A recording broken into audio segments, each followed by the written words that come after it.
What is up, you guys? Welcome to another edition of the Fundamental Health Podcast.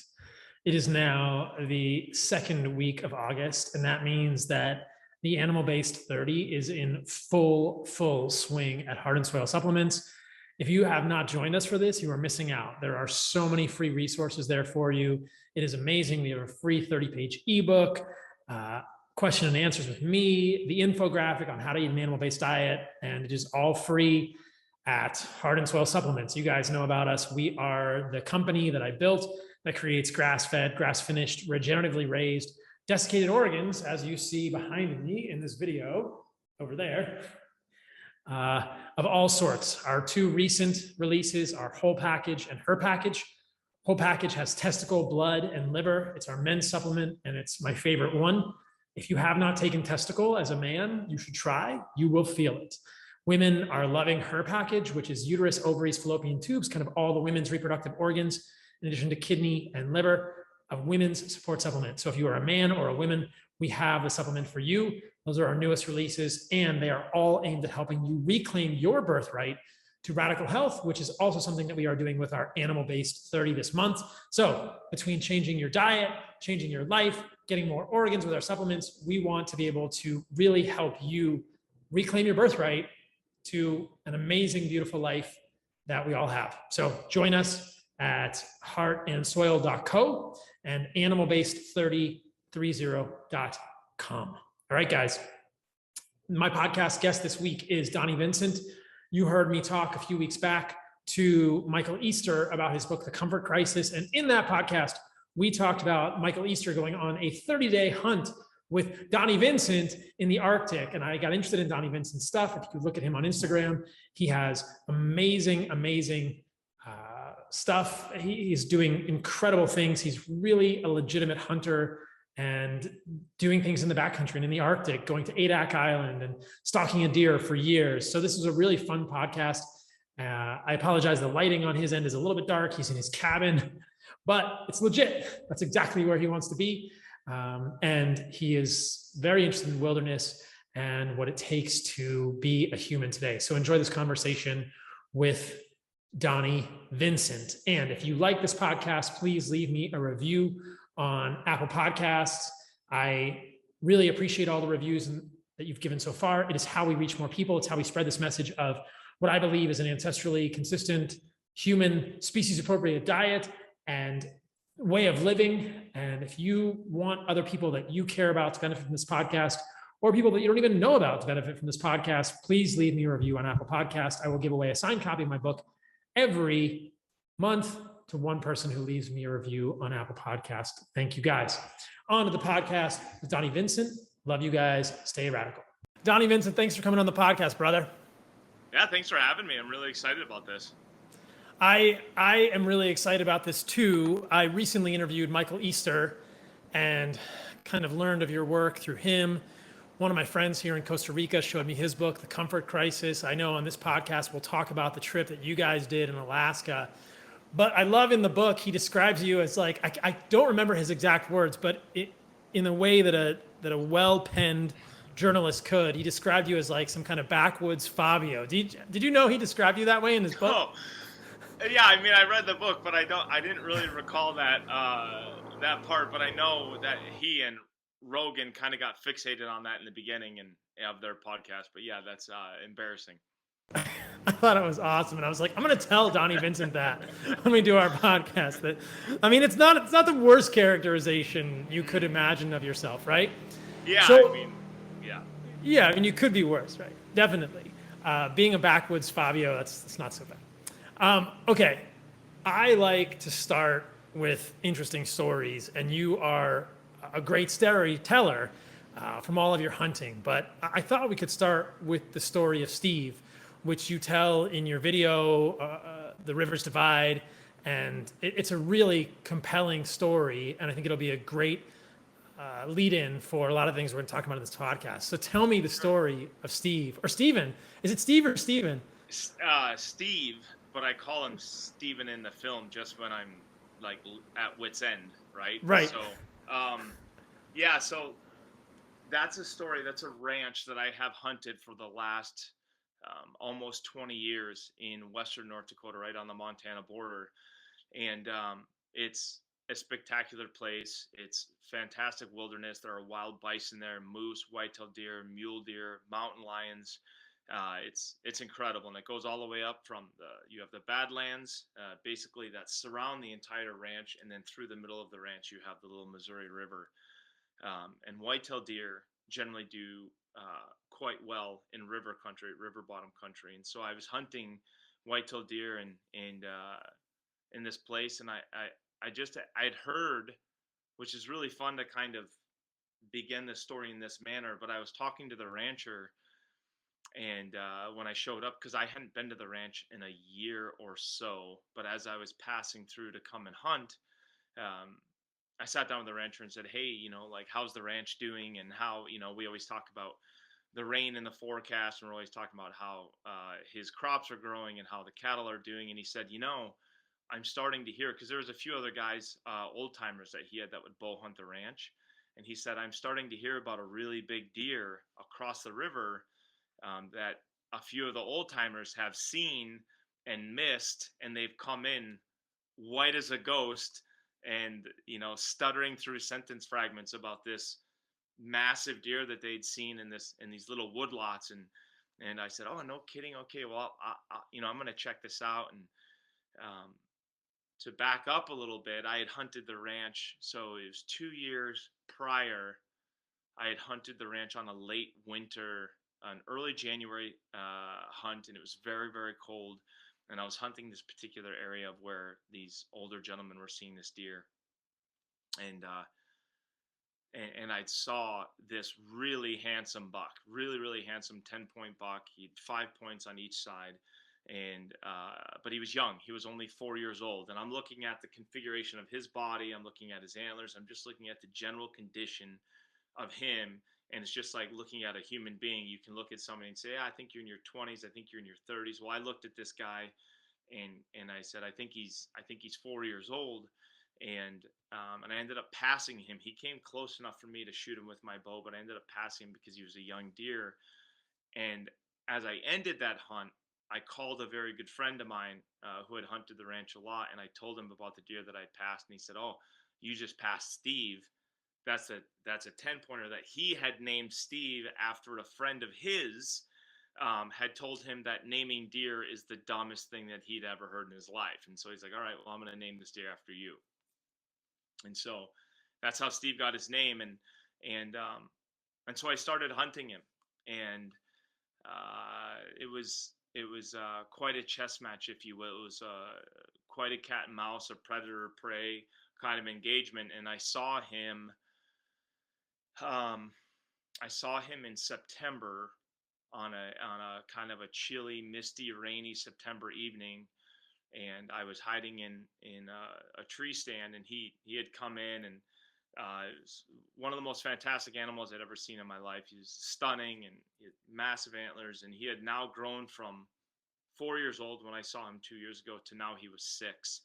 And he's just really heavy in the shoulders, and he had a sway back and a big pot belly. It's what happens to whitetails when they get older. And I ended up taking a shot at him and missing him. And then I ended up taking another shot at him at 35 yards. And I ended up hitting him in a very small bone as their scapula gets formed into kind of at the end of a canoe paddle. It narrows right down to where it kind of attaches to the humerus. And my arrow hit that 1-inch little piece of bone. So 1 inch to the right, and he's a dead deer. 1 inch to the left, he's a dead deer. And right in the middle, it basically stopped my arrow in its tracks, if you will. And he ran off, and it took another year of hunting for me to actually track him down and kill him. And I hunted him for I sat in that blind for hundreds of hours, and just tried to kind of pick him apart. And finally, on October 26th, the year after, I got another look at him and actually killed him. But that's oftentimes how hunting goes for me. It's a long story, right? It's not a one and done. It's something that I like to immerse myself in and become kind of part of the ecosystem, part of the relationship with the animals. And even though we're human beings and we're quite advanced, it's still a simple relationship in that regard. I heard you talk about that on Joe Rogan's podcast, and I thought that was so cool. And I wonder if you could talk about that a little more. I'm interested in how we live as humans in 2021 and how we can live in a way that's consistent with millions of years of Homo sapiens programming. And when you said that when you hunt, you like to go be part of the ecosystem, it just reminded me of sentiments that I've had. I've never done hunts as long as you usually hunt, you know? And I've only done a few hunts in my life, but they've been very memorable. But the idea of hunting for 20 or 30 days and immersing yourself in the environment, what is that like, man? Where does that hit you and how does that make you feel as a human? Because I think that's a really important concept for people to understand or to hear you talk about. Well, it's important for me. Humans in 2021 is it's. I mean, our technologies right now. I mean, look at what we're doing right now, right? Talking, and I'm seeing your face, and you're in Costa Rica, and you're seeing my face, and I'm in northwestern Wisconsin, and um, there's a really cool aspect of that, and there's a really horrible aspect of that, and um, there are debates for both, but I think it'd probably be relatively simple to develop an argument that this is not quite as good for us as going the other route and going back to some simple nature and some simple immersion. And so for me go to a place, for me to hunt a place for 20, 30 days, or to keep going back to a similar place that I'd been to before and going for 10 days and then coming home for a little bit because we have to handle things in our lives and then going back for 10 days, it allows me to get out of the rat race. It allows me to get off of my phone, to get away from my computer, to get away from my vehicle and paved roads and light pollution and noise pollution. It just, especially like for instance in the regards of like the trip that we did with Michael Easter, taking 30 days in the Arctic, you start to lose this sense of what comes from light pollution, noise pollution. You start to lose this sense of what it means to be a human being in 2021. You start to regress and really start to develop these sensations of what it would have possibly been as a hunter and a gatherer, although our equipment is quite advanced and we do have creature comforts that, of course, original humans didn't. But it just allows you to really watch the sun come up, watch the sun go down, watch the weather change. You get, if you go someplace with your wife or girlfriend or a buddy for a weekend, you say, "Oh yeah, we went to Mexico for the weekend and it rained the whole time. It rained for 3 days."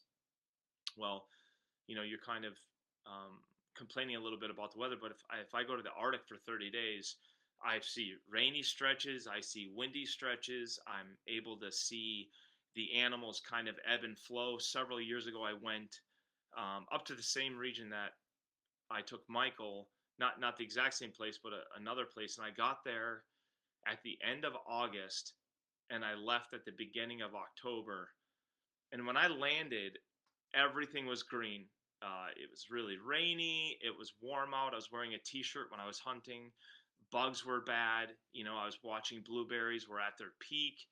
And then it was really cool. And I want to do this again very soon. And then all of a sudden, one morning I got up, and it kind of reminded me of the weather that you feel when you're waiting for the school bus. When you're a kid, you're like, oh, it's chilly in the morning. Like I need a little jacket before the afternoon sun comes out.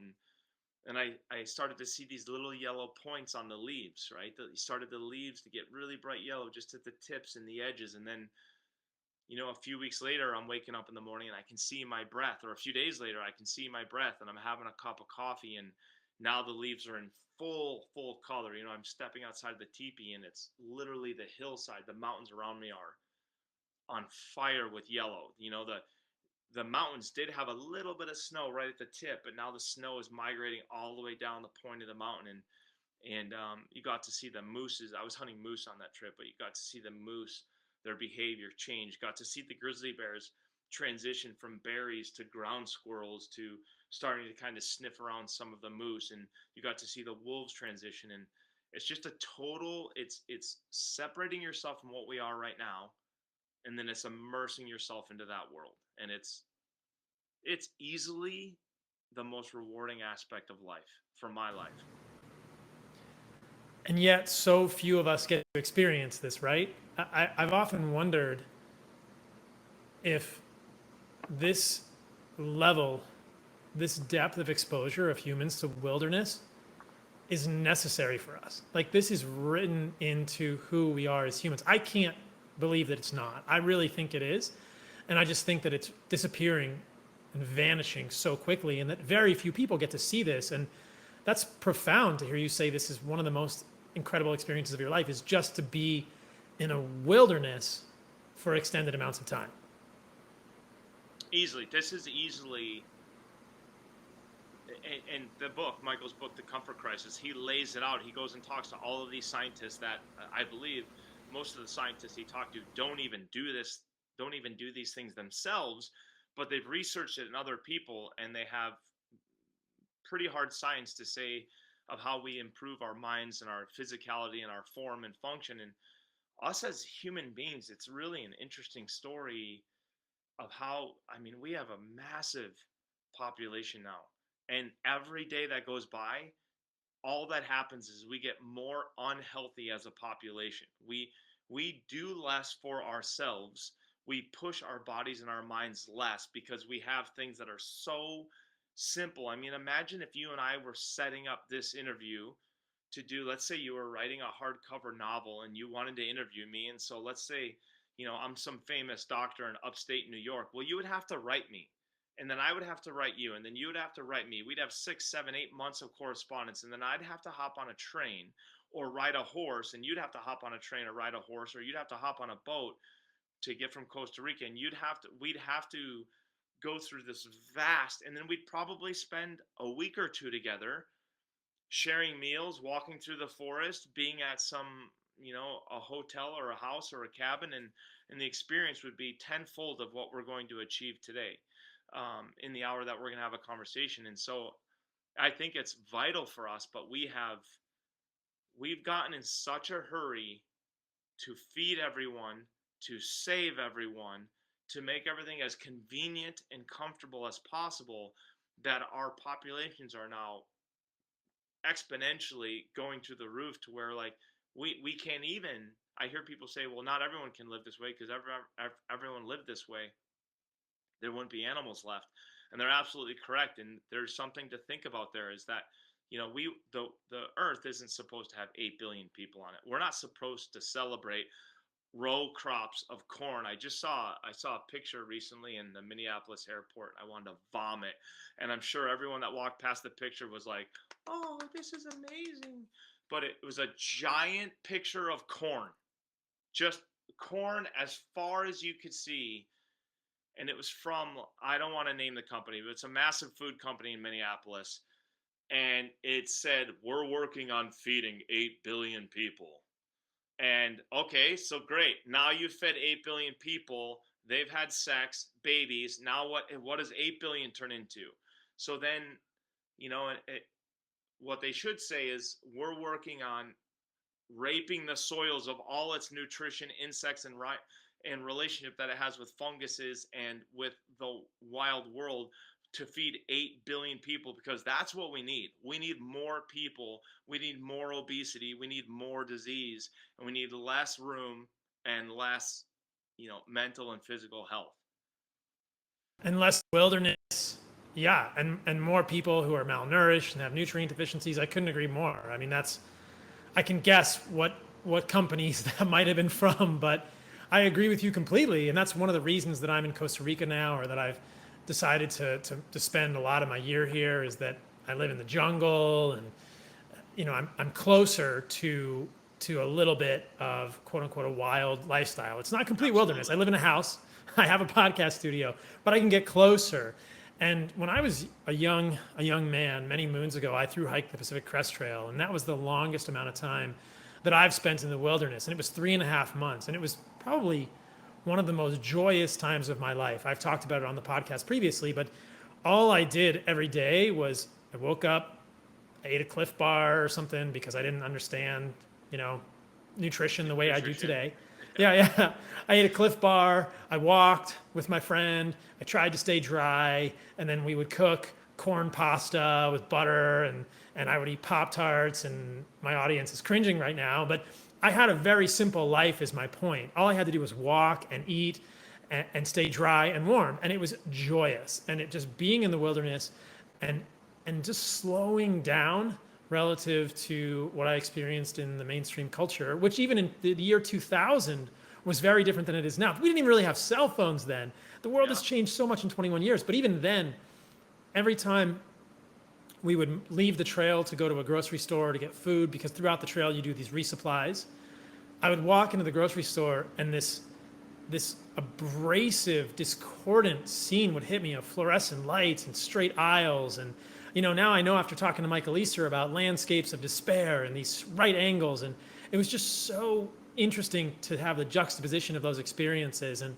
I see you having a lot of the same experiences with your hunting. And I thought, oh, I sort of know that. It's been a long time in my life since I've experienced that, but I get it. And I'm so excited for people to hear about this. And the goal, I think, is to get people to hunt more, to get more in the wilderness, and to remember that this is a key part of who we are as humans. Yes, vital. It's really vital that people will find, even, I just had dinner with some friends the other night, and there was a young lady at dinner that I just met for the first time, and she was talking about, her and her husband travel around the country in a truck and camper, which is really admirable. They've kind of sold everything, they've cut ties with everything. But then she went and told me that they are city people, and she's like, it's really fantastic because we just go from city to city to city to city to city, and we camp just on the outskirts of the city, and we also hate the cold, so we just camp where it's warm all the time, and we never really want to go where it's cold. And so, even then, I kind of want to say, do you hear yourself?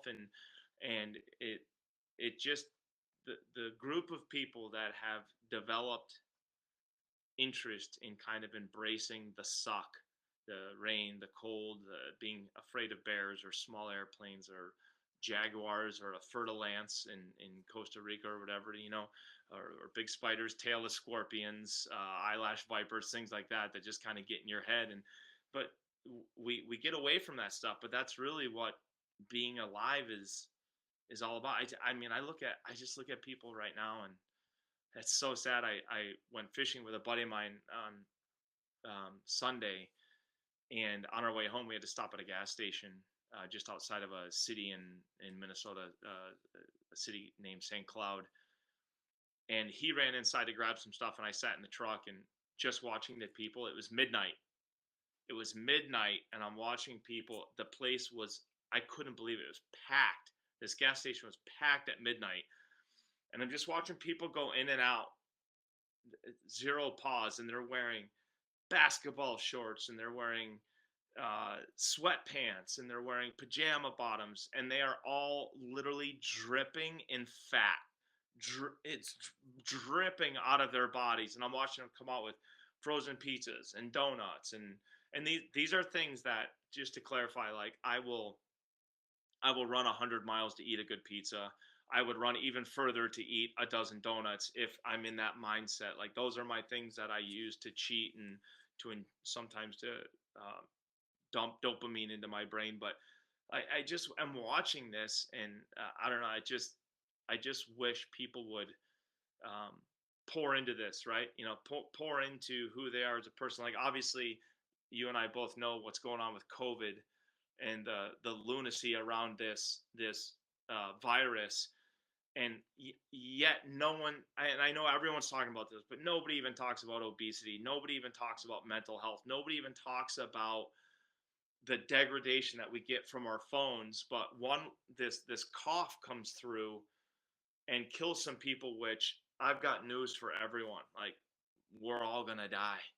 You might as well just start living, because all we've accomplished is we die slower. That's it. And they say, oh, we got the life expectancy up to 75 years old. Oh, great. That dude that just died at 75, he stopped living at about 60. And his 50s weren't even so good for him. And his 30s and 40s were spent mostly in, self loathing because he hates his life. And yeah, so that's his life expectancy, is that he didn't actually live. true and how scary. When I went to visit the Hadza in Tanzania, people would retort, "Yeah, they're healthy now, but their life expectancy is really low." Because we've been told that these hunter gatherers have these short life expectancies. And as I've talked about with Chris Ryan and other people on the podcast, clearly this is wrong, and it's confounded by higher rates of infant mortality when humans are living in the wild. But the piece of this equation that I don't think many people consider is something that you're touching on now, which is, what is your quality of lifespan? Or what is the lifespan of your quality life? I think it was with Michael Easter that Michael said, I'm paraphrasing a quote that he was sharing from someone else, like, life is a collection of moments that we are aware of. And I hope I'm not butchering that too badly, but I thought, yeah, how many people have a bank account of moments that they are aware of and that are very high quality, that is overflowing? That's what makes us rich humans. And certainly it takes money to be able to do that for many of us. But I agree with you. It's so tragic to think about people living their lives and usually spending half of it or more in quiet desperation. It's just so tragic. Mm-hmm. You touched a little bit on food. I'm curious.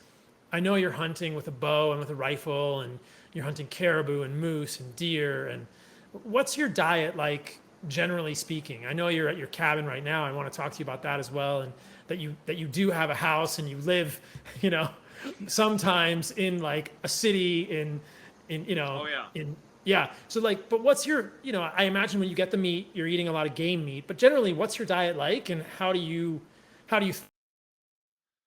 Sure. So simply to tell you about my diet, what I have found, and it's going to maybe sound trendy, and I don't want it to sound trendy, but these are the things that I have hung my hat on in recent discoveries that have made me feel the best and the strongest, in the gym, in the wilderness, in just in general.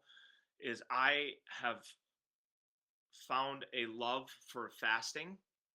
I do a lot of fasting, and I've had friends of mine who are very, very bright, and they're like, "You don't have to fast," and fasting is a stress in and of itself. So if you're stressed over here, try not to fast. And to which I tell them, I'm always stressed over here because I'm running businesses, and there's always a loose end, so there's always something to think about. And maybe I'm using the word stress poorly, but I like to not eat until um, noon, 1 o'clock, sometimes 2 o'clock in the afternoon.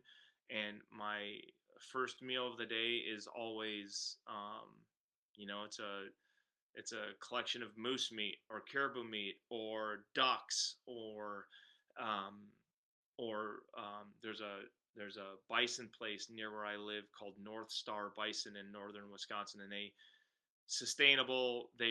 are really amazing at raising their bison and really amazing at restoring the grasslands in which their bison live on. So I'll get meat from those guys, um, and then it constitutes that. And then I'm a sucker for fruit, which all my friends that are bodybuilders and stuff, they're like, "You got to stop. You can't eat bananas, man. It's put it right on your hips, like." And so I'll eat things like this, and so I'll eat some of these fruits and things like that, and then I was eating a lot of vegetables. I'm going to be completely transparent. I was eating a lot of vegetables, but I started to kind of follow your work.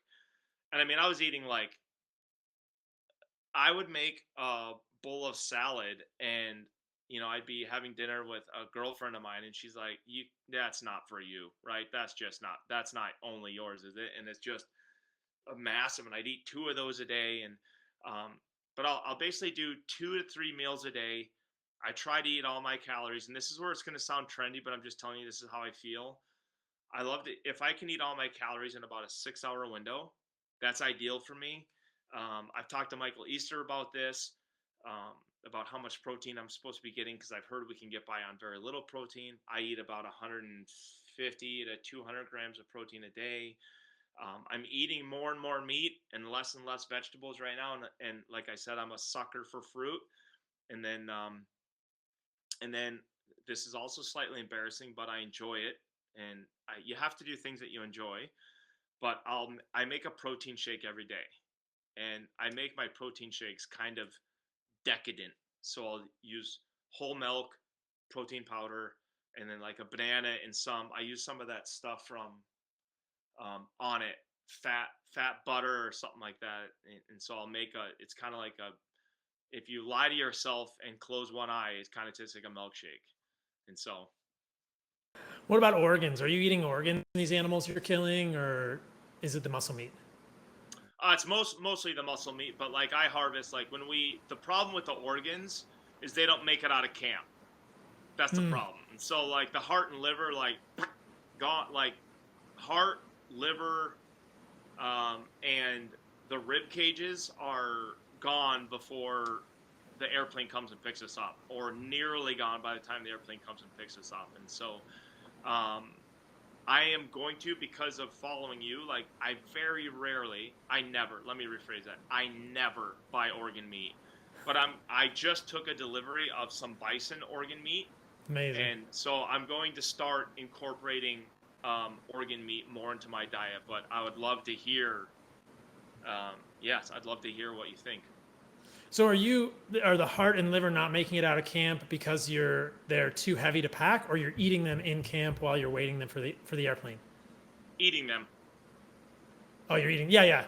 And interestingly, when I was in Tanzania with the Hadza, I think that's like my line. When I was in Tanzania with the Hadza, I'm sorry guys, that's like, I'm sorry. Experience. You guys can listen to the podcast I did on that in the past.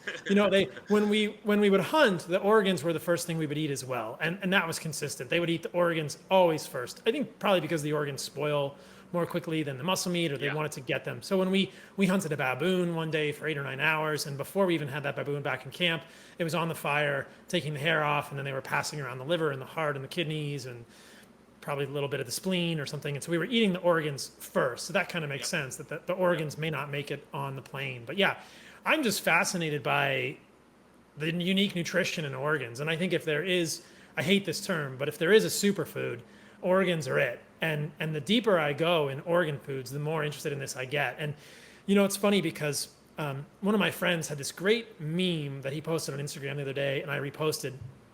Shout out to my friend Ryan Carter at Live Vitae. He had a picture of meat in one hand, and he had the same picture of meat and juxtaposed. And he said, meat, what most people think is protein and some fat. And meat, what it actually is. And it was like protein, fat, choline, carnitine, carnosine, B12, K2, creatine, anserine, taurine. It was like, there's all these unique nutrients in meat that we never think of. And that allows processed food, plant-based companies to fool us into thinking that a Beyond Burger is in any way, shape, or form equivalent to meat, because the macronutrients are the same, right? Like this Beyond Burger has protein, and your meat has protein, therefore you're fine. The only problem with a vegan diet is you can't get enough protein, right? Not so. And so, but I think the same is true of organs. We look at organs and we think liver, it's a filter, but really what liver is the richest source of bioavailable vitamin A and choline and biotin and folate and riboflavin that we know of, plus a million other unique micronutrients, plus peptides that we don't even think about. And that's super interesting to me.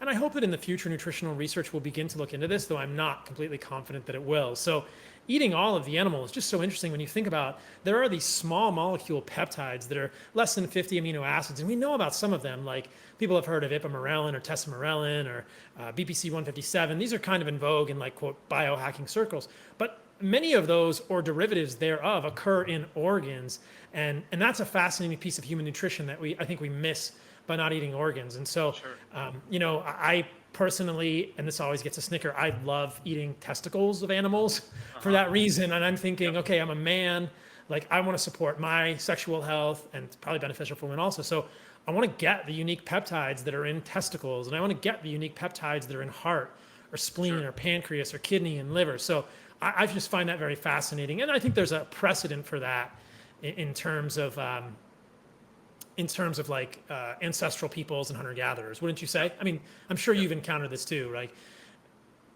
Yes, absolutely. So, and I've eaten plenty of testicles, plenty. They're good, right? Really good. Yeah, and it's same. Like I've always had friends that are like, haha, and I'll just keep eating them.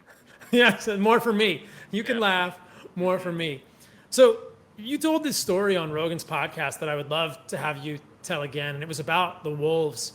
I think you were in Alaska. I could be getting the location wrong. Yep. And I mean, you had some pretty incredible experiences. Like, with a pack of wolves. Like, tell this story and what happened with these wolves. And I just thought that was an incredible sort of picture of the interaction between humans and these animals. Sure. Yeah, I've seen lots of wolves while I've been hunting, and even doing research, I've seen a lot of wolves. And there's two main stories that I have. Like I said, I've had a lot of engagement with wolves in really close contact, to where, I'm hiking up a river, and then all of a sudden, a wolf is hiking down the river, and we see each other, we stop, we're close, he's looking at me, I'm looking at him, or she's looking at me, I'm looking at her, and then it's kind of in a mutual appreciation, we go our separate ways. But there's two other engagements that I've had.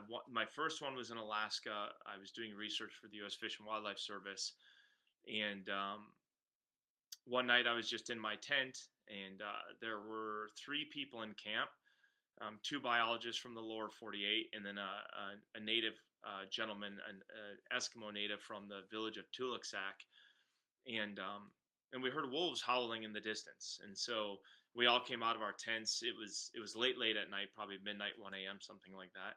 We all came out of our tents. We're just listening, and I howled to them, and then they howled again. Not necessarily back at me, but they howled again, and I howled again. They howled. And then when a few days later, I went down to the river, and I noticed that there were wolf tracks on top of my tracks. Because when I would get done working, I was studying salmon. When I would get done working on the fish, I would grab my fly rod and I would go fishing. And so I started noticing these wolf tracks on my tracks. And then one night, our river took a big sharp curve, and our camp was up on top of this cut bank. So where our tents were, we would look down off like a 10-foot cut bank, but we could see the inside sandbar across the river. And we heard some vocalizations over there, and I went to the edge of the cut bank and ended up seeing this female wolf, and she was walking up and down the sandbar where I fly fish. And so I called to her, and she turned and faced me, and then she vocalized a noise, and then I vocalized a noise back to her, where we're just doing things like, something like that, something you would hear a coyote do or a wolf do when they're kind of talking to each other. And she laid down. She first of all, she sat down, and she was looking at me very rigidly, like a house pet would. And then I made another noise to her, and she laid down with her paws out in front of her, and she's staring at me. And then she would just kind of move around that space a little bit, and she left.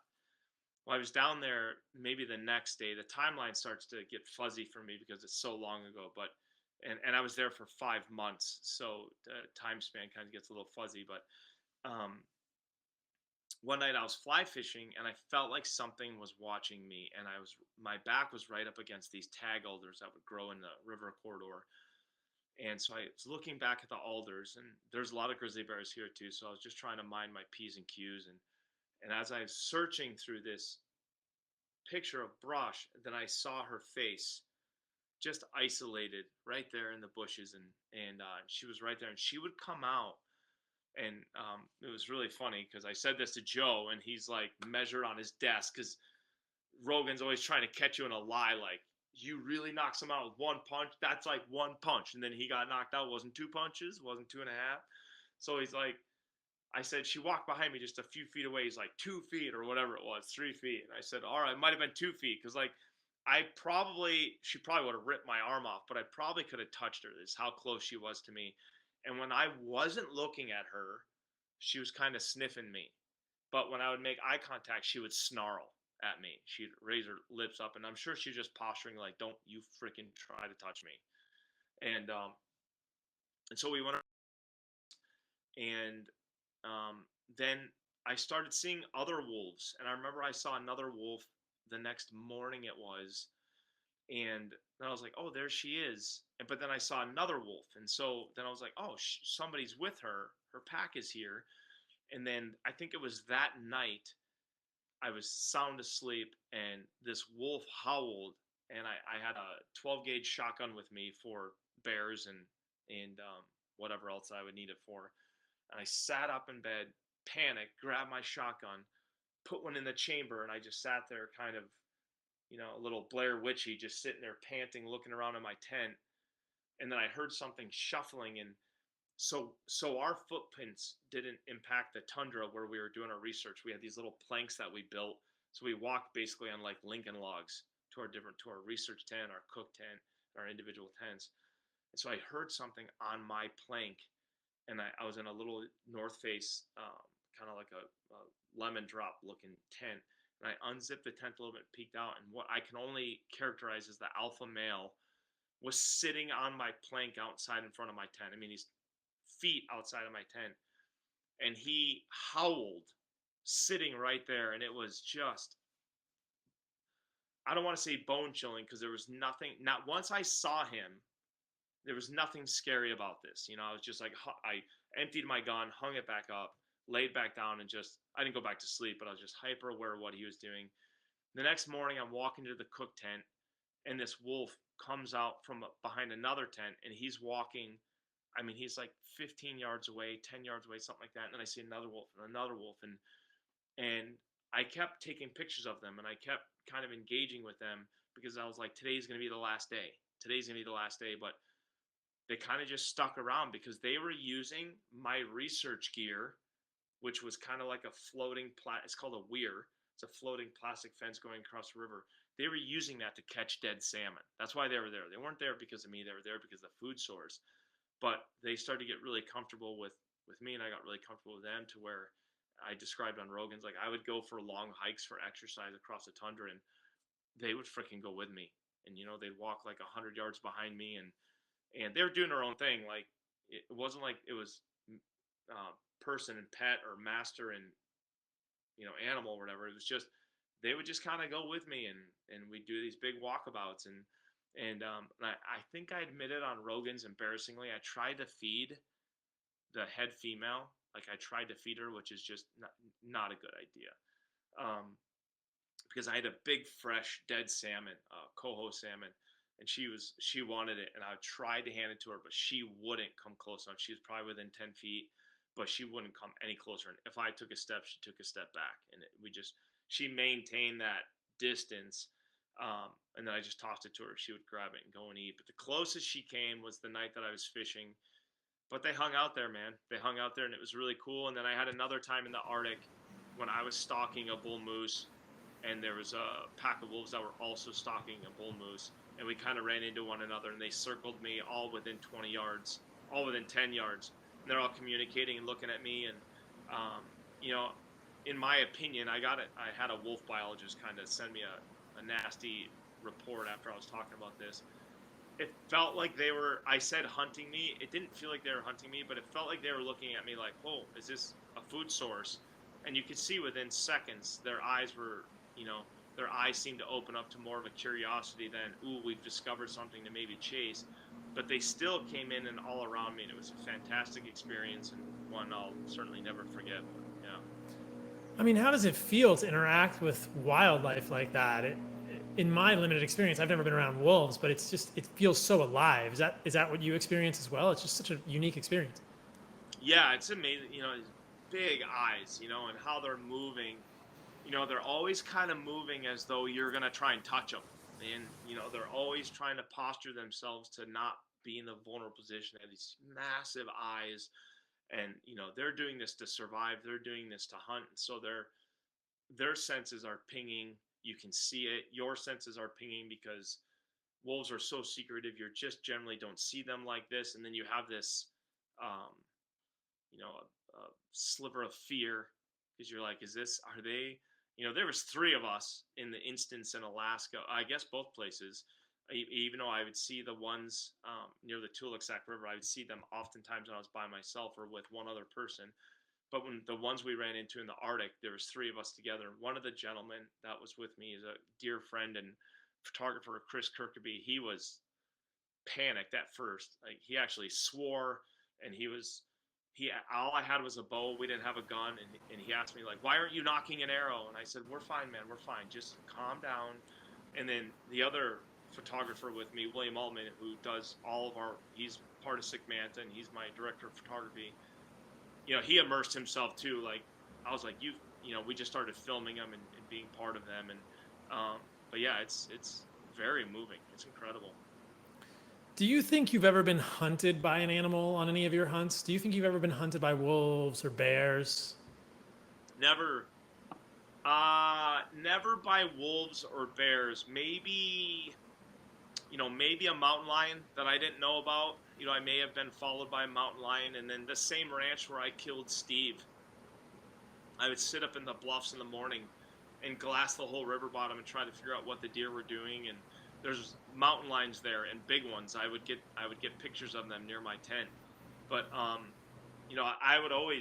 keep checking behind me every 20 or 30 minutes. Just you know, lions don't often make a mistake, but if an animal is going to make a mistake, or if an animal is going to flip that trigger in North America, it's generally going to be a lion that's going to do it. And cats are just not something to mess with, man. They're a very thoughtful animal, but they have a light switch, almost like a crocodile, right? They're just like, they're hunters. Like bears, a black bear, a grizzly bear, a brown bear, they're content with eating grass. They're content with eating fish and berries and mice. Obviously they kill caribou and moose and fawns and calves and other large animals. Same with wolves, but these are animals that can also get quite a bit of nutrition by eating grass and eating mice and eating berries. But cats are killers, man. So I don't know if a cat's ever hunted me. I've never seen one hunting me. I've never felt like a bear was hunting me. I've been charged a few times where I thought I was gonna maybe die, uh, but that was always just an elicited response. Kind of a bluff charge from a bear? Yeah, kind of a bluff charge or a sow with cubs. And one time I set my tent up, so stupid, but I found this huge bear trail, and it was really thick where I was, and the bear trail was kind of the only open area, and so I set my tent up on the bear trail. Genius, super super smart. And I got bluff charged twice there, and I both times I thought like, oh man, it was a little sow. She was only about 125, 150 pounds, but I'm like, she's gonna kill me. I didn't have a gun at all. I didn't even have a bow with me at the time. I was fly fishing, and I was like, she's gonna kill me, but she didn't. She stopped.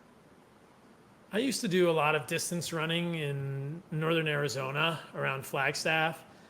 And on some of those long runs, so there are cats up there, you'd always wonder, oh, here I am running early in the morning, in the evening. Am I going to get stalked by a cat? And it was always a little bit scary, man. Yeah. Yeah, it's always a little bit freaky.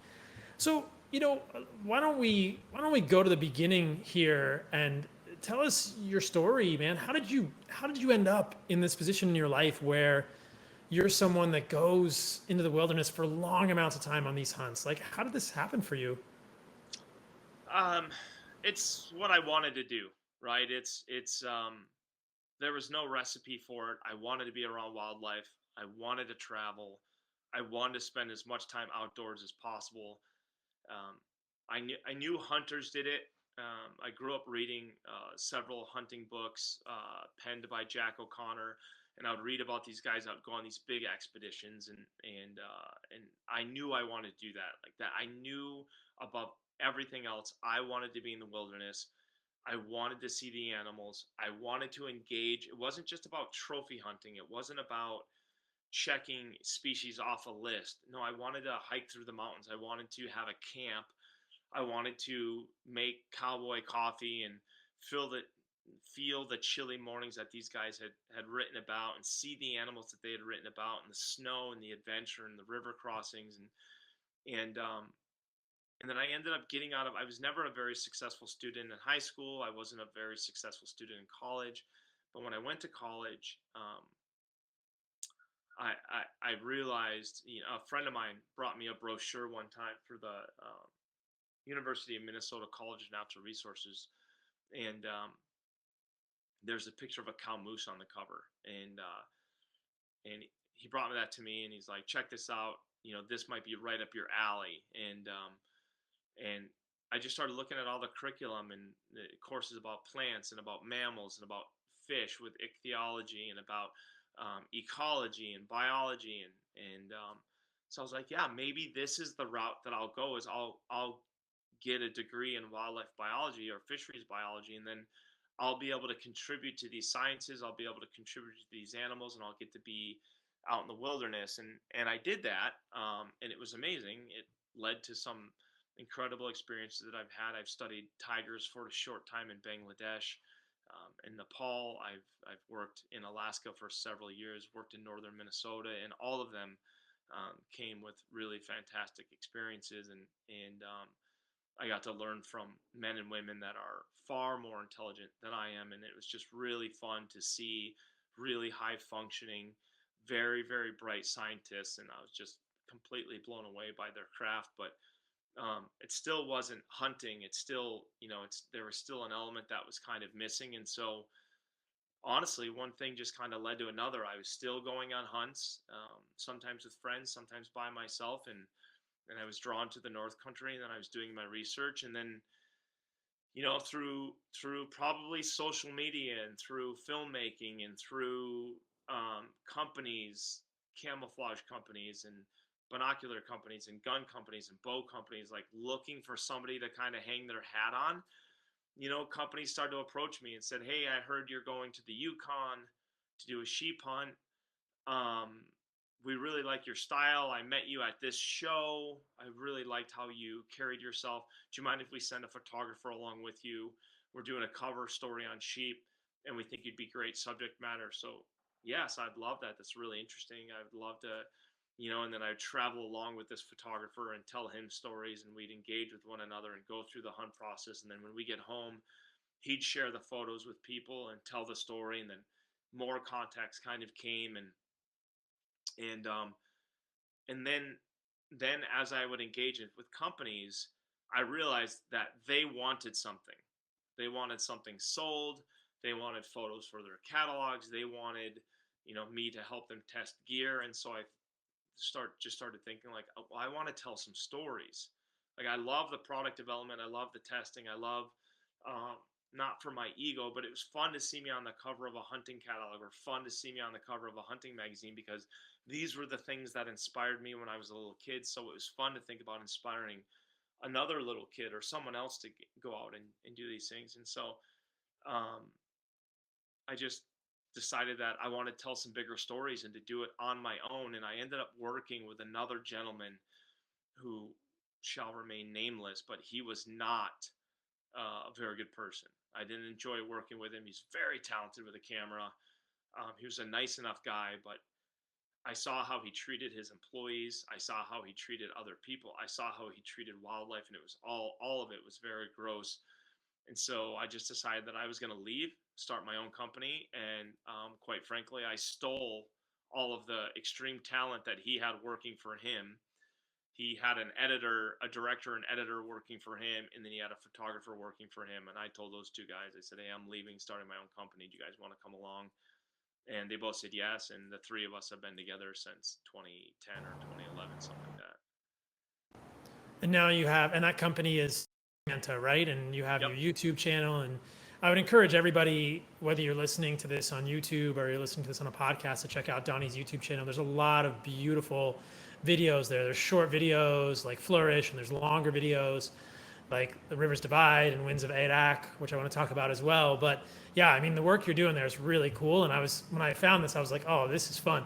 I sent it to my friends who are interested in hunting. I was like, have you heard of Donnie Vincent? You got to check this out. This is really cool what he's doing here. To you for doing that, man. That's awesome. And it's really high quality work. I really enjoyed. Sometimes for podcasts, I have to read books that I don't necessarily want to read when I'm debating somebody or something. But this was to prepare for this one. I just got to watch your movies, and that was fun. It made me really want to be there with you at some point in the future. Which I'm gonna twist your arm into that. I hope. Yeah. At some Yeah, point.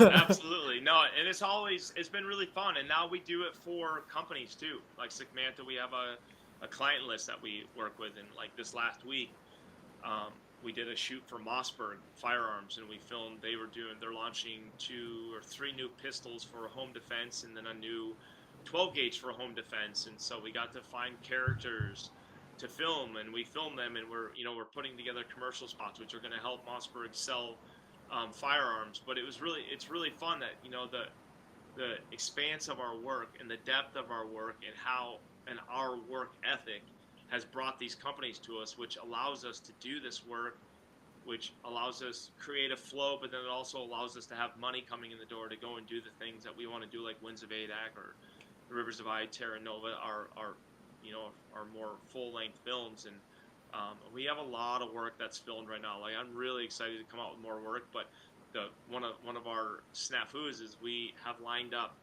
so much client work that our own work starts to suffer, and so we have to find balance there. But as you well know, running a company is there's X's and O's and dots and T's to cross. So You got to do it. Now, I know some people are going to be watching this on YouTube. Where are you right now? Because it's such a legit backdrop. If you're listening to this on Apple Podcasts, you're missing. But Donnie is literally in a cabin somewhere. So like, are you in the like how wilderness is this cabin that you're in right now? Oh, not very. Oh no. I'm in, Okay. yeah, I'm in farm country, Oh, okay. northwest Wisconsin. So I'm on 10 acres of woods. It's hardwoods, maples, oaks, things like that. And then I'm in farm country. Like, I have 3 neighbors. They're probably all 200 yards away, and then their neighbors are, 200 yards away, and their neighbors are 200 yards away. So it's not a lot of houses. It's just farm country, but. A girlfriend of mine, she found this cabin, and we had offices downtown. That's where our editing suites were, and she found this cabin for sale, and she's like, "You have to move Sick Manta out here." And so I was like, "Oh, fantastic!" And so this is actually being developed, and I mean, I'm staying here as well, but this is being developed into what is Sick Manta right now. So we'll have our sound booths here. We'll have all of our recording stuff here, and it's a passion project, but I think it's gonna be sick when we're done. Legit, man. That's legit. I wish maybe at some point in the future for Heart and Soil, I could get like a legit cabin, and that could be our headquarters somewhere in Texas or something. Something similar. But that's amazing. So, I have some of your Heart and Soil right here. oh, amazing. I take that stuff every day.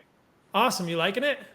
Yeah. I mean, I haven't it's not like drinking a cup of coffee where I eat these 12 pills and then I feel like tinglies rushing through me. But I'm probably, I don't know, 7 or 8 days of doses in. So I just want to see. Do you feel a physical strength from it? Like, are you seeing other than, or is it just get confused in with the food you're eating and the training that you're doing? And It depends on the person. Sometimes when people don't have a lot of organs in their diet, they will. A lot of times they'll feel something for sure. They'll get like a little buzz from the liver or something. Yeah.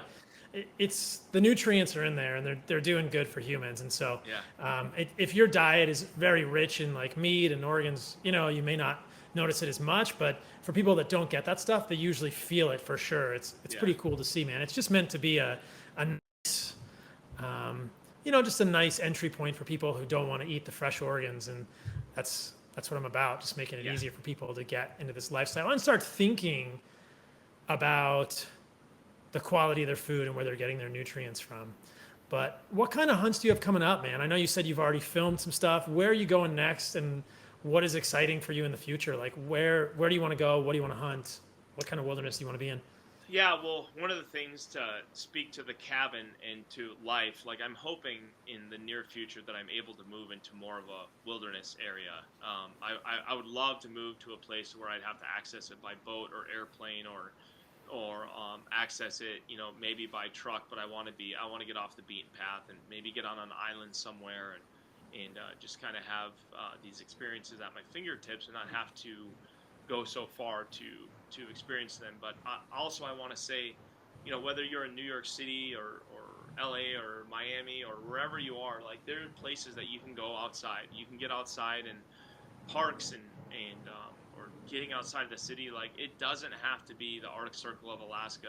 A lot of this stuff is mindset of our own and really paying attention and being entertained by the animals around us and the weather and kind of what we're doing. So I don't want people to think that if they're in a city or they're in a small town that their hands are strapped. If you told me I had to live the rest of my life on this 10 acres, I could do it with pretty fantastic adventure. Like, I really could do it, and I'd be hunting wild turkeys and I'd be hunting deer and probably squirrels and a few other things. But this fall, to answer your question, I'm gonna go to Alaska in August. I think I'm trying to get some. I had to shift some schedule stuff around, but I'll be in Alaska in August, probably up in the Arctic, spending as long as I can up there, um, doing some hunting for caribou just to replenish my supply of caribou meat and maybe bring home a couple of skins and some antlers and just some soul food there.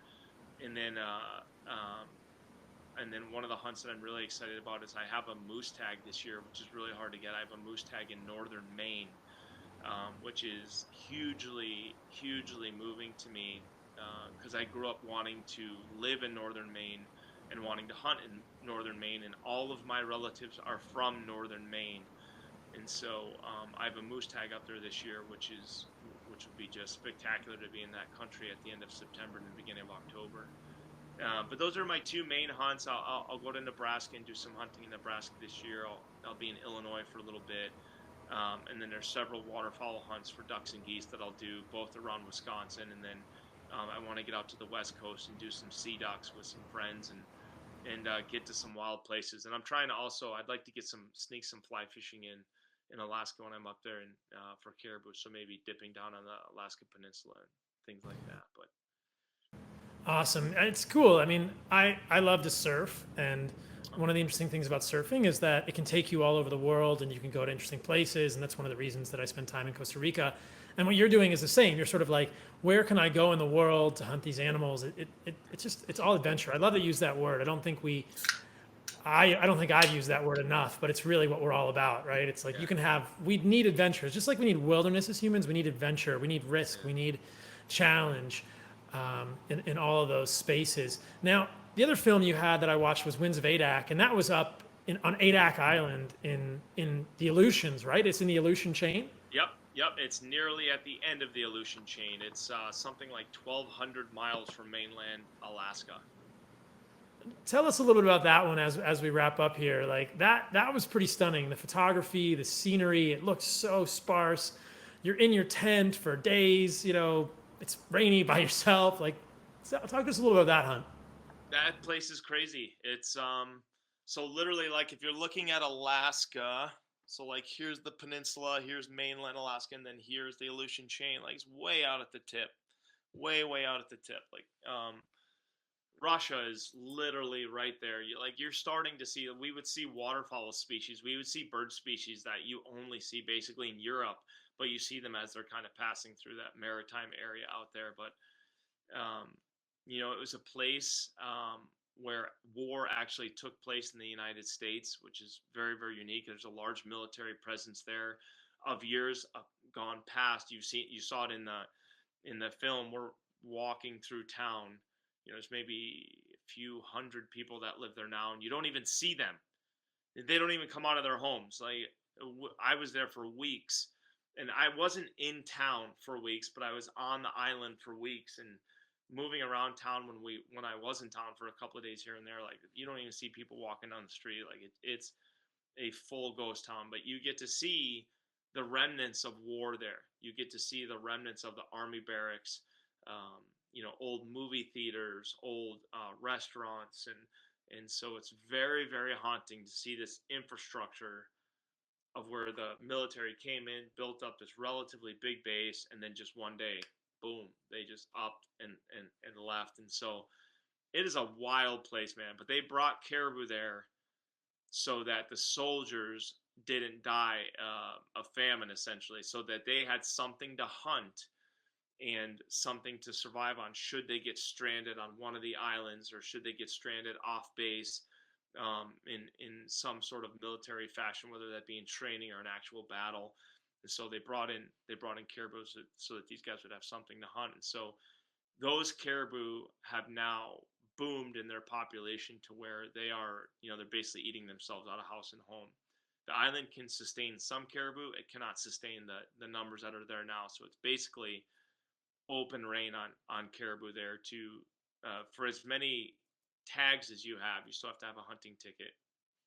You can shoot caribou. And so we went up there to do a film for Benelli Firearms, and they just basically Benelli came to me and just said, "Hey, we want you to go do this film. we're launching a line of guns, but we don't want the guns. It was really cool because very few companies have the courage to do this, but they said, we don't want the guns to influence your hunt at all. We don't want the guns. We don't want the commercialism of the guns or selling the guns to influence your time at all. We just want you to go to ADAC. We want you to immerse yourselves, and we want you to use our guns. And so that's what I did. And it was, man, it is, I think about that place almost daily because of the weather that I saw there, and the waves in the ocean were just, oh my word, it's just like you feel like you're in the lion's cage. Like you feel unbelievably helpless. If you fall in the water, you're dead. There's no swimming. It's so cold. You're not going to last very long at all, and they're going to have to call the Coast Guard. If your boat sinks, if you fall overboard, we're in some seas that were so rough that even talking to the captain, like, we're holding on. And I didn't want to be in the cabin of the boat, but the captain of the boat, he's like, Donnie, I really don't want you outside, because if we capsize, if we totally go over and the boat is upside down, you're not going to be able to hold on, and you're going to come off, and the water's freezing cold. You need to be inside so that if we flip, the next wave will flip us back over. Like, that's how these boats are designed, is to totally go underwater and then come back up.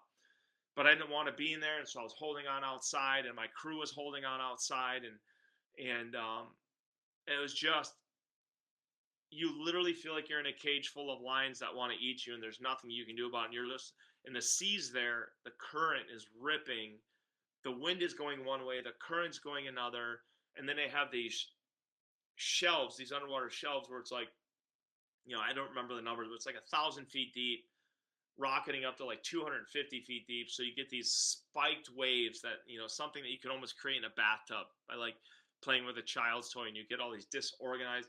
So we would be up on a wave, and the water's just black, and we'd be up on this wave, and then you're looking at another wave coming the opposite direction. And so we'd skid down this wave, and this other wave would hit us on top, and then sometimes we'd be at the top of this wave, and you'd see the bottom just fall out, man. It's like a horror movie, and you're just looking down at the ocean. You're like, how am I in a boat 20 feet above water right now when I was just in a boat in water? And then you just fall through the sky and slam, and one of our engines broke. And so now we're trying to manage all of this on one engine, and everyone's holding on. You can tell everyone just, and that was the day that that was the day I killed the caribou. And a lot of it's not even on film, just some of it is. And because several times I would look in the cabin of the boat, and I would literally see human beings, cameras, everything flying through the air. Like, I see the captain of the ship would be on the other side of the wheelhouse, in the corner, and then he'd have to scramble to his feet and get back to the wheel to like drive up the next wave. And it was like that for hours upon hours upon hours. I mean, literally, it was like that for like 15 hours. You guys had to go around the north tip of ADAC, right? And then you go down, and that was where you found the caribou, kind of on that sort of peninsula. And then did you have to sail back around the north side after you killed the caribou? That's right, at night. With the same waves. Same waves, yeah. So when we found the caribou, because we found them from the ship, when we found the caribou, Corey's like, I forget the number again, but he told me, he's like, you have 45 minutes to do this. Like, you have 45 minutes. I'm going to drop you off. You have 45 minutes to stalk this bull, kill this bull, get him back to the ship, because otherwise, the way the currents are going, the stretches that we had to go through, it's going to be impassable for us. Like, the waves are going to be too fantastic for us to get through safely. Oh my God, that's crazy. And it was a big caribou, huge, beautiful antlers.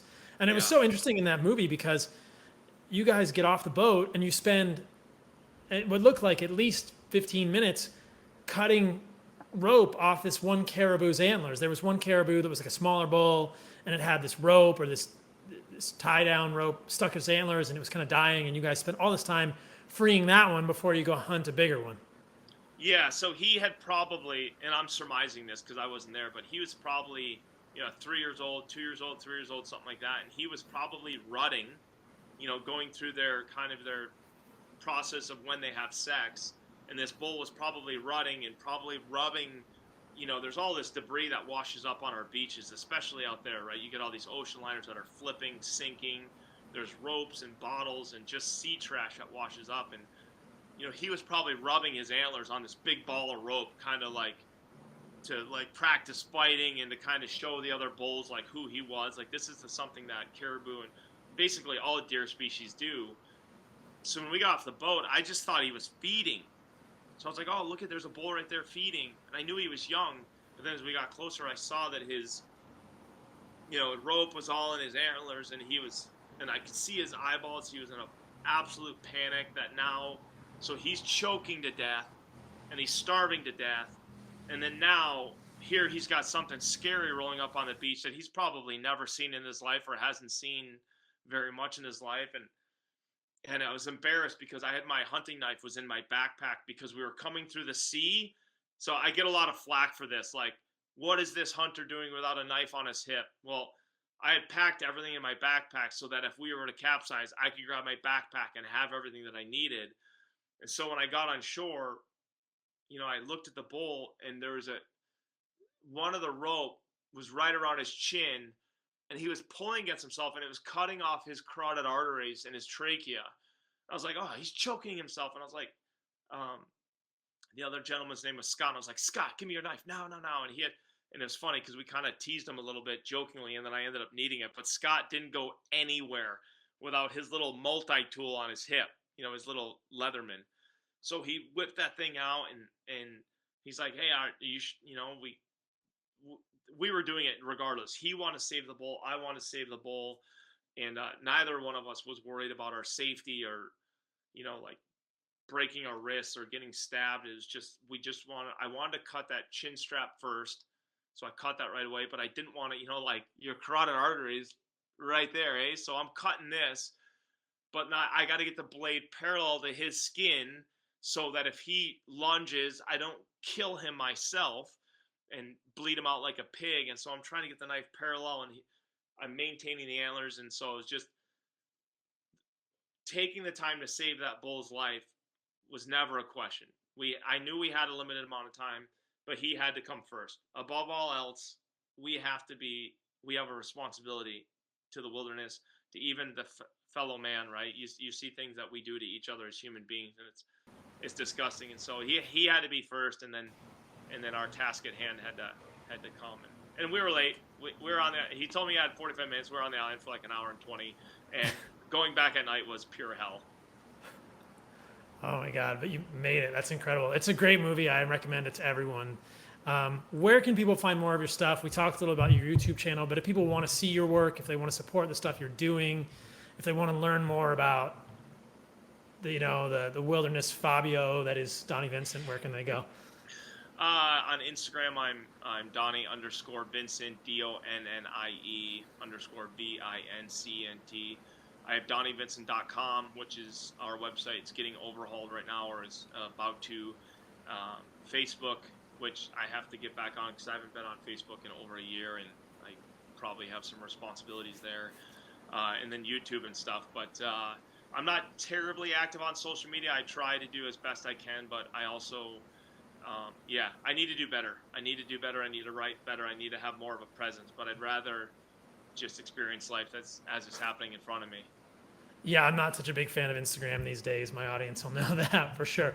Okay, yeah. The most important question I have for you is, can I come hunting with you in the future? This is recorded. I'm going to hold you to this. We can. Yep. Amazing. We got to do it. Yeah. I would love to do it. I'd be happy to take you. I'd probably take you to the Arctic because it's such an embodiment of everything that I've ever experienced, and it's fantastic. What should we hunt? Should we do a rifle hunt? Yes. Like, have you hunted much before with a gun or a bow? I've hunted 3 times with a bow and once with a rifle. Have you killed anything with a bow? Yes, but it's very hard. Yes, it is. But yes, I would say we would probably rifle hunt, just because I'd want you to have that experience of just being able to immerse yourself and not. The last thing I would want you to do is to go up there for a couple of weeks and not have an opportunity to shoot something and not have an opportunity. That was one of the things that I did with Michael is I said, hey, you don't have to hunt, but man, I really think you're going to bridge a gap here if you do hunt. And it was difficult to get him. It wasn't difficult to get him to hunt, but hunting was very difficult for him. He was very, very sad. He was very reflective the day he killed the bull. And then even watching me kill a bull, or one of both of our crew members on that hunt both took bulls, and he was uncomfortable with it all, but that that's part of the process of. And then now he's texting me saying he wants to go back. That's interesting. Maybe I'll just ask you that question really quickly as we wrap up. Why do you think it is that some people, and this isn't a judgment on these people, but I encounter this a lot. A lot of people are not comfortable hunting. They don't want to take the life. And I wonder if it's just we're so separated from these things. It's not a part of our life when it always would have been. What do you think is going on here? Because I hear this a lot. It's the sadness, right? It's looking at, when you look at a bull caribou and you see his eyeballs and his flowing mane and his antlers, and he's walking and he's just being a caribou bull. Like, the last thing you want to do is kill him. Like, the last thing you want to do is squeeze the trigger or release your arrow and to end his life. And you're an executioner in that instance. You're the predator, and especially now when we don't necessarily have to, because there's meat in the grocery store. And if you see that, you see the meat in the grocery store. Well, I'm able to buy hamburger. I'm able to buy bacon. Like, I didn't have to look at the little snout of the pig. I didn't have to raise this floppy-eared pig that basically started to behave like my dog over 3 months, and then shoot him in the head with a pistol and slit his throat to bleed him out. And like, you do that stuff. I shouldn't say I don't care who you are, because I've met people that definitely it's not registering. But like, if I have to shoot an animal and slit his throat and I'm breaking it down, like, man, my heart hurts. My head is whether it's a deer, even like ducks and things like that. Like, when I shoot a duck with a shotgun, like, I'm just hyper aware. Like, I go into I don't want you to think I don't go into a predator mode. I do. I know what my job is and I know what I'm here to do, but it's difficult, man. It's just difficult to kind of, when somebody sees a deer, whether that be Walt Disney's fault, our parents' fault, cartoons in general, you want to pet it, you want to name it, you want to spend time with it, you want to take a photo of it.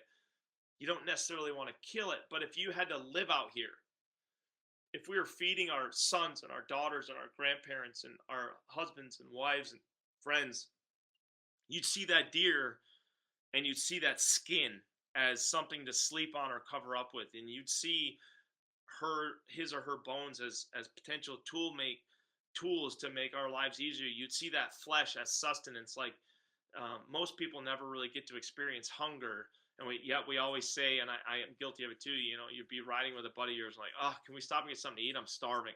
You're like, no, you're not starving. You're literally, your brain is trying to take control of your gut and try to send you signals to, it's probably in this day and age, and I don't know all of the science, but it's probably a lot of these signals that are sent from your poisonous bacteria that live in your gut are like, hey man, I need some sugar. Like, I need some sugar. So why don't you stop and get me some sugar? And so we experience these things. But if we had to do this to live, you'd start to see that animal very, very differently, and if you took any vegan or vegetarian or anti-hunter, like, you take these people and immerse them in the wilderness and show them, hey, we're going to catch this fish, we're going to kill it, we're going to flay it, we're going to eat it, and then we're going to return the rest of its body, the stuff that we're not going to eat, is going to get returned to the soils, or a bird's going to eat it, or rodents are going to eat it for calcium or whatever, a bear is going to eat the leftovers. Like, this is the cycle of life. This is how it works. There's no such thing as Shangri-La. Harmony, which does exist, harmony is a harshness. Harmony is starving to death. Harmony is being killed by a predator.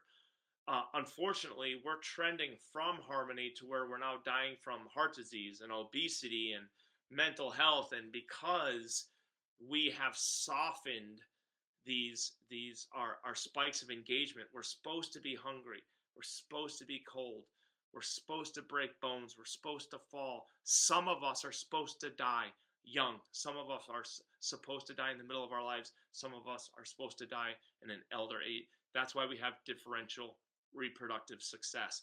The strong breed the strong. There's mortality, there's immigration, there's immigration, there's mutation. There are viruses, there are bacteria. We are a pulsing glob of energy and life and all of this stuff. We are not supposed to be wealthy in money and have nice houses and nice cars and everything go just perfectly well, and then we walk off into the sunset and we go to some supposed place when we die.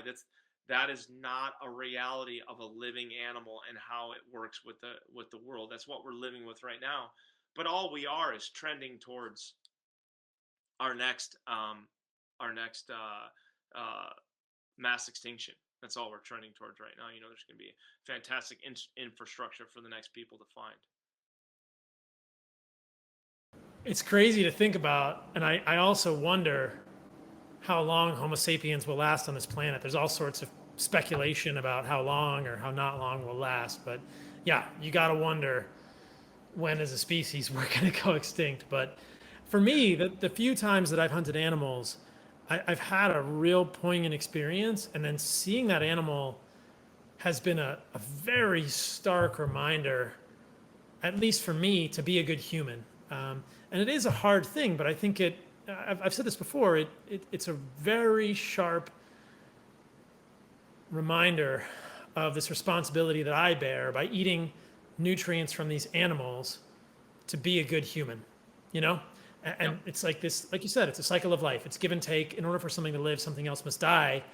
We are all a part of this, and we will all die and go back to the earth. And I think that hunting reminds us of our participation in that, and our overly sanitized, comfortable lives in 2021 make us forget that. And I think it's a very dangerous thing to forget.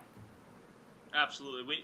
We need, there's give and take in being alive, and we have to give as much as we take, or we have to try to outgive what we take. And it's a yin and a yang, but it's quite difficult with cell phones and computers and food at our ready, and companies lying to us, and politicians lying to us, and potentially us lying to us. Like, I absolutely suck at life, and I struggle with self-esteem, and I struggle with self-confidence, but I have to get up every morning and be like, oh, today's gonna be better, man. I'm gonna try to put a better foot forward. I'm gonna try to be a better man. I'm gonna try to be a stronger man. I'm gonna try to be a role model to both myself and other people. But it is really, really hard to not suck at that. It is really hard. But isn't that what it's about, right? Like that's the stuff of life, the constant battle with our minds and self-improvement and self-awareness. And I think that's what it's about, man. We appreciate the work you're doing, brother. I appreciate that. Thank you so much. Thank you for coming on the podcast. Yeah, man, let's go hunting. Let's make it happen. We'll figure it out offline. Yeah, I'd love that. All right, brother. Thank you. Thank you.